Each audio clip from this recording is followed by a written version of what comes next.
وہ دعا ہر بیمار کے لیے اسم اعظم ہے۔ بیماری کے عالم میں آپ اس قرآنی آیت کا وظیفہ کریں، انشاءاللہ جو رب حضرت ایوب علیہ السلام کو اس کیفیت میں شفا دے سکتا ہے تو رب قادر ہے کہ آپ کو اس حالت میں بھی شفا دے کہ آپ جس بیماری میں مبتلا ہیں۔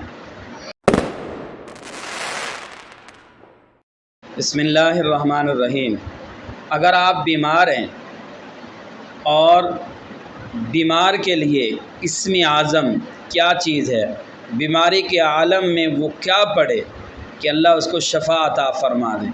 ایک نبی گزرے ہیں جس نبی کو حضرت سیدنا ایوب علیہ السلام کہتے ہیں۔ مشہور ہے کہ اللہ رب العزت نے ان کو بڑا مالا مال کیا تھا، عزت عطا فرمائی تھی، بیویاں تھیں، نوکر چاکر تھے، اولاد تھی، اسی طرح بڑے زراعت پیشہ تھے، بڑی زمینیں تھیں۔ فرشتوں نے بڑی اللہ کی عبادت کرتے تھے۔ فرشتوں نے کہا یا اللہ تو نے اتنا مال و متاع دیا اس لیے آپ کی عبادت کرتا ہے۔ آزمائش آ گئی حضرت ایوب علیہ السلام کی، ساری فصلیں تباہ، ساری فصلیں کو آگ لگ گئی، بیویاں چھوڑ کر چلی گئیں، اولاد فوت ہو گئی، اکیلے ایک بیوی رہ گئی۔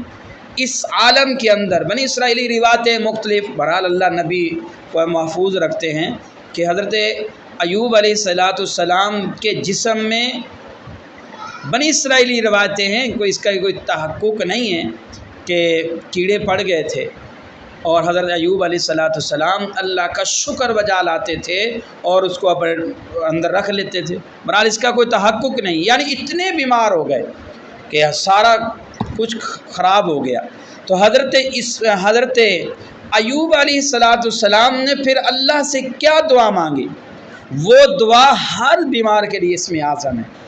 بیماری کے عالم میں آپ اس قرآنی آیت کا وظیفہ کریں، انشاءاللہ جو رب حضرت ایوب علیہ السلام کو اس کیفیت میں شفا دے سکتا ہے تو رب قادر ہے کہ آپ کو اس حالت میں بھی شفا دے کہ آپ جس بیماری میں مبتلا ہیں۔ تو وہ دعا قرآنی آیت کیا ہے؟ رب انی مسنی الضر وانت ارحم الراحمین۔ آپ اس کا ورد رکھیں، اہتمام سے ورد رکھیں، 100 مرتبہ کوشش کریں، صبح و شام پڑھیں، اور جب بھی یاد آئے تو اس کو پڑھتے رہیں۔ ربی انی مسنی الضر وانت ارحم الراحمین، رب انی مسنی الضر وانت ارحم الراحمین۔ انشاءاللہ علماء کا اس میں اتفاق ہے کہ یہ اسم اعظم ہے، اس کے اندر جو آدمی اس کا اہتمام فرمائے گا انشاءاللہ بیماری کیسی بھی ہو ضرور نجات حاصل کرے گا۔ اس لیے میں اپنے سامعین ناظرین سے درخواست کرتا ہوں، اگر آپ میں سے دعا تو یہ ہے اللہ ہر ایک کو شفا دے، صحت تندرستی والی، ایمان والی، سلامتی والی زندگی نصیب فرمائے۔ اگر آپ میں سے کوئی بیمار ہے، آپ کے رشتہ داروں میں سے کوئی بیمار ہے تو اس قرآنی آیت کا وظیفہ کرے جو حضرت ایوب علیہ السلام نے پڑھی تھی کہ ربی انی مسنی الضر وانت ارحم الراحمین۔